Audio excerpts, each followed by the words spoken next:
You and me and the viewer, we're gonna stop the people pleasing right now in the video, and hopefully because I be going through it.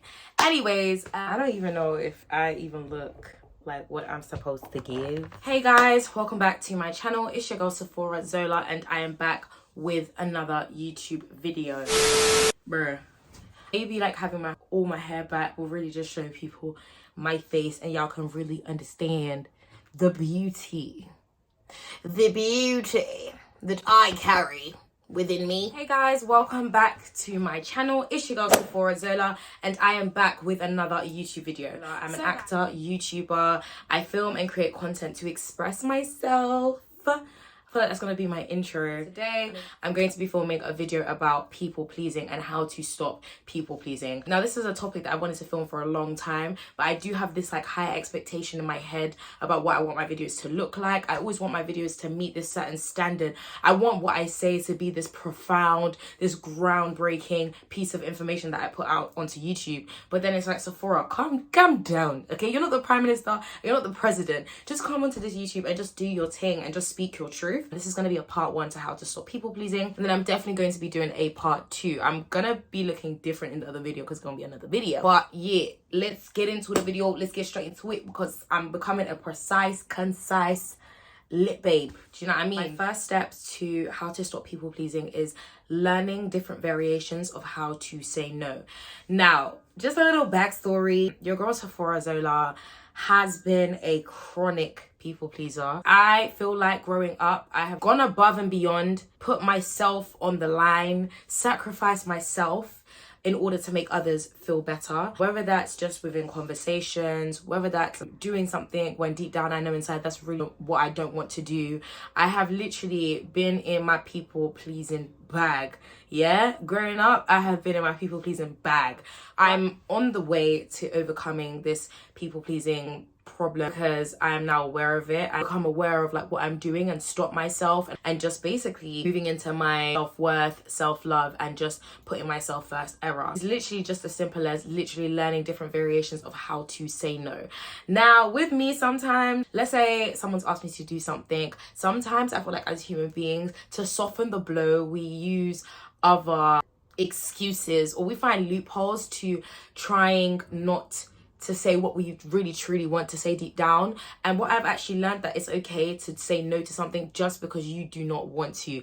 And now I'm talking to you guys, and I'm also talking to myself. At the end of the day, if you say no, that is it. That is like, you can say no and then a full stop. You don't have to explain. And no literally means no. To say no in this life, I think it's very, very hard to say no if you're an emotional person or if you just don't want to disappoint people. In this life, every single human being will disappoint someone at some point. You'll offend people, you'll disappoint people, you'll upset people. But some of these times that you offend, disappoint, or upset people, sometimes it's about you putting yourself first. And I feel like in this life, I've actually learned that you need to put yourself first. You can't be out here giving 110% to everybody around you. You end the night with like you're on 5% because you're draining and giving out so many energy to other people, but you don't have enough maintained for yourself, and maintain for yourself to be happy and cheerful and bubbly as you should.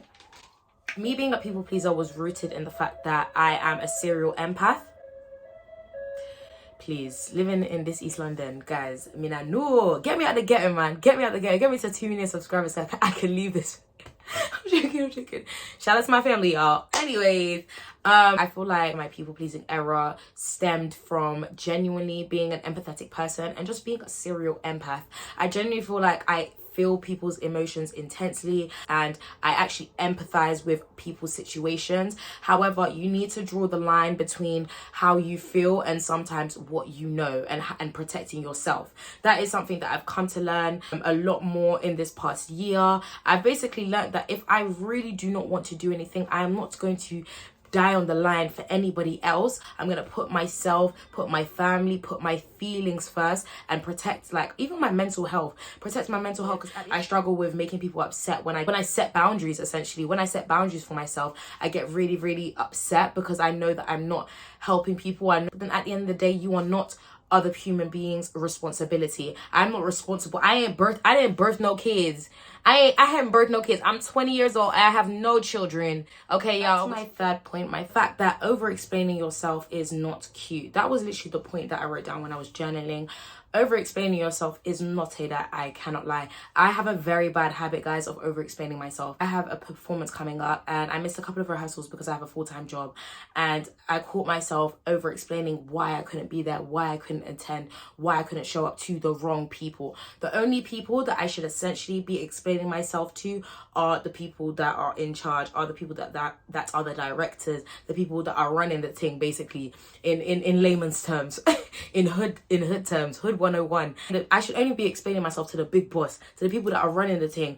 I'm not in the business of over-explaining myself to others, and I feel like you shouldn't be either. This is something that I still definitely struggle with. Like, if you catch me doing it in real life, you might be like, oh, so for Zola, what do you say on your YouTube video? But this is something that I'm still growing into and how to deal with it. My final clip about how to stop people pleasing is essentially the power and the influence that social media has over you.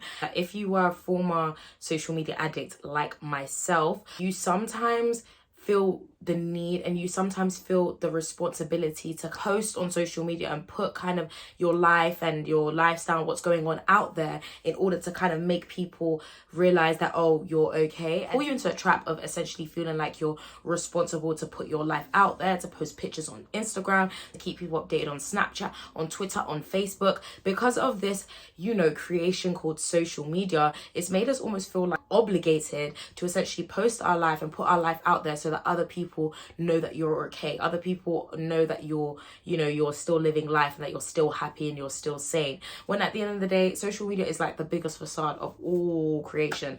You literally only post when you're doing well, and you only post the highlights and not the negative parts. So for me personally, I've just realized that I had to just definitely cut back on the social media. I'm not saying that social media is also an issue for you. What I'm basically saying in general is that in order to kind of just stop the people pleasing, do not ever feel responsible to put social media posts out there in order to make people and reassure other people around you that you're okay. Because for me, social media has been just the biggest issue for me in terms of like my people pleasing, because I've always felt like I had to put my life out there so that people know I'm all good. And I've literally recently taken a social media break, and I feel like I'll talk more about that in part 2. Post what you want, when you want, and how you want. So guys, I have to round up this video because honestly my clips keep cutting. I haven't really been able to fully explain all my points and opinions, hence why I will be doing a part 2 because I feel like I haven't even gotten into the tea. I haven't even gotten into the meat of this topic. I'm gonna wrap up this part 1 to this video right now. Let me know, comment down below if you liked some of my points. I hope you guys have enjoyed this video. Make sure you guys like, comment, and subscribe,